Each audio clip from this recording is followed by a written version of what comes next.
जीवन जीने के लिए सबसे महत्वपूर्ण चीज क्या हो सकती है? पैसा, शोहरत, दौलत, ऐशो आराम और क्या? लेकिन इन सब के बावजूद भी कुछ कमी रह जाती है और वह कमी हम अपने जीवन के दिनचर्या में महसूस कर सकते हैं। नमस्कार, मेरा नाम है मानसी शर्मा और आप सुन रहे हैं हमारा कार्यक्रम सामाजिक मुद्दे।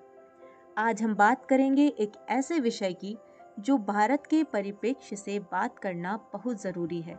आज जिस विषय पर मैं बात करने जा रही हूँ वह है भारत में मानसिक स्वास्थ्य की स्थिति। इस विषय पर बात करने से पहले यह जानना ज़रूरी है कि इस विषय पर बात क्यों की जानी चाहिए। भारत में हर 7वां व्यक्ति किसी न किसी प्रकार के मानसिक विकार से पीड़ित है। अगर आंकड़ों की बात करें तो 74% भारतीय तनाव से पीड़ित हैं, जबकि 88% किसी न किसी प्रकार की चिंता विकार से पीड़ित हैं।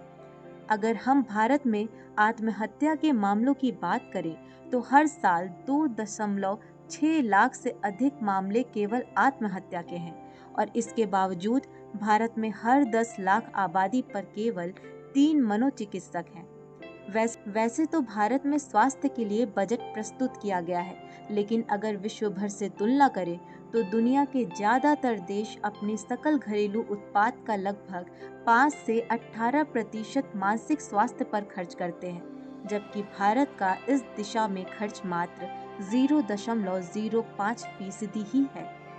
हमने आसपास ऐसे कई मामले देखे हैं कि एक अच्छा खासा इंसान आत्महत्या का शिकार हो जाता है और हमें लगता है कि यह कैसे हो सकता है। हम सोच में पड़ जाते हैं। अगर बॉलीवुड अभिनेता सुशांत सिंह राजपूत की बात करें, उनके मामले में भी हमें यही देखने को मिला।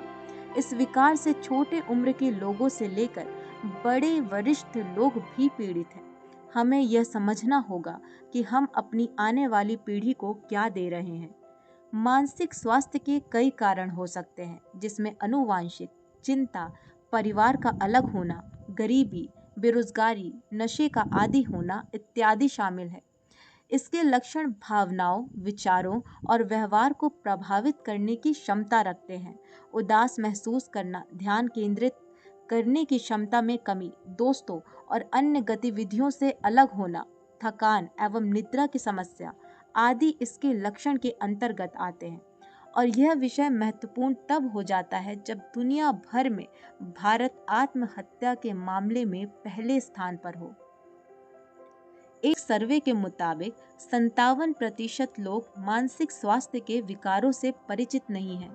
वहीं 28% लोग यह मानते हैं कि आत्महत्या मानसिक स्वास्थ्य का हिस्सा नहीं है।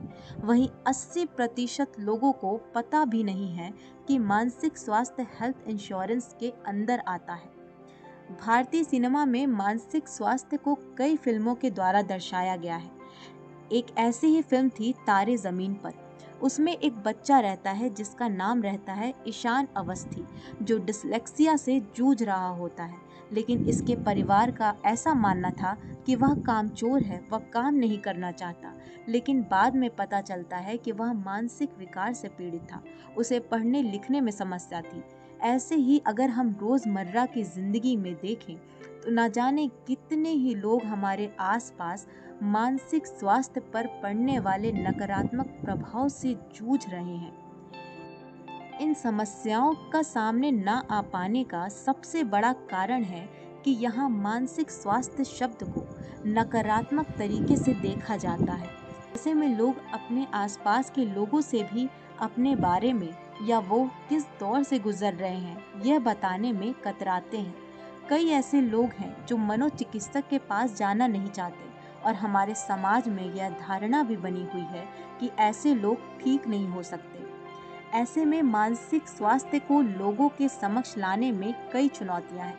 कोविड-19 के दौरान देश में मानसिक स्वास्थ्य से संबंधित समस्याओं ने लगातार वृद्धि की। कोविड-19 के दौरान देश में इस समस्या से संबंधित लगातार वृद्धि देखी गई है। ऐसे में आवश्यक है इससे निपटने के लिए उपयुक्त क्षमताओं का विकास किया जाए और संसाधनों में वृद्धि की जाए।